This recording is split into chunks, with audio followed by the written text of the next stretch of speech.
কিছু বলা পায় না আছে এই পাসপোর্টটা নতুন যখন হাতে পায় কি যে খুশি হয় রে ভাই, কি যে খুশি। বিশ্বাস করেন এই পাসপোর্টের যদি জবান থাকতো তাহলে কত হালার বহালা তুই এত খুশি হইস না, কয়দিন পর পুটকির এটা আড়াইব।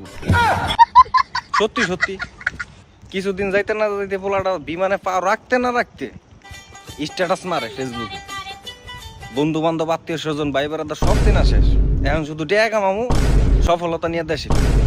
তো ভালো কথা, স্ট্যাটাস দিছস আইসস, 2টা মাস যাইতে না যাইতেই আলার পালা বাড়িতে কল দিছে, আমি আর বিদেশ করুম না, দরকার বললে আমি বাংলাদেশে রিক্সা চালাই আপনার ঋণ শোধ করে দিব, না আমি আর বিদেশ করুম না। আলার পালারা বিদেশ পান্তাপাত মনে করছো না, আলার পালারা শিক্ষা দিয়ে চাইরা দিব আলার পালা।